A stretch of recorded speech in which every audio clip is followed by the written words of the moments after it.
If you just kind of give you a sense of the kind of cases and the kind of instances that people are calling and reporting that we are trying to corroborate, vet, and these are the ones that we've already corroborated, vetted, and collected evidence on. One individual who was 22 years at the time she was assaulted said that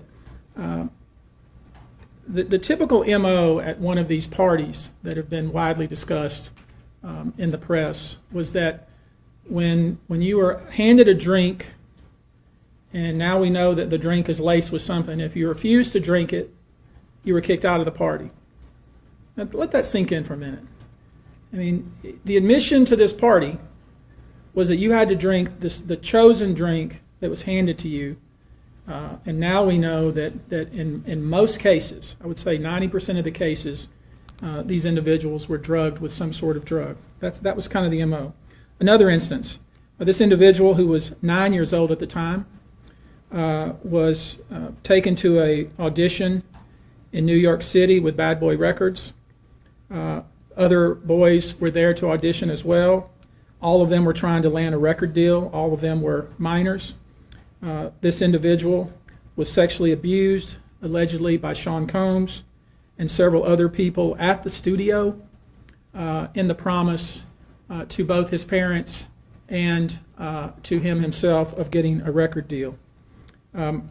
Another instance, another minor, told allegedly by Sean Combs that he would make him a star, but he needed to visit with him in private about it, away from his parents.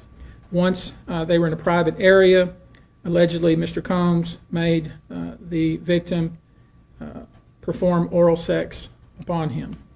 Another incident, an individual 15 years old at the time, flown to New York City to attend a party, was drugged, and then taken into a private room, allegedly in the presence of Mr. Combs, where this female individual, minor, was raped, and then other individuals took turns raping her.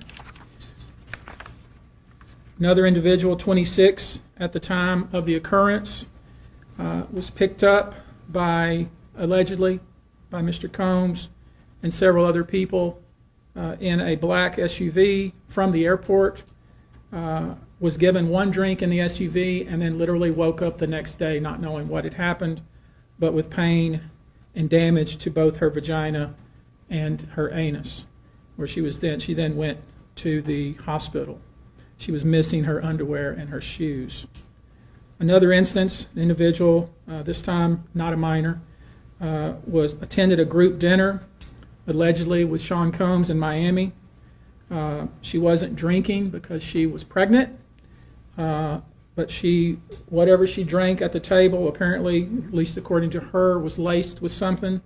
She blacked out, and she woke up in the same bed, again allegedly, with Mr. Combs in his mansion in Miami. Her vagina and her anus were torn and sore. And I could go on. I mean, literally, you're sensing a theme here. It's the same theme, and it all involves some sort of drug.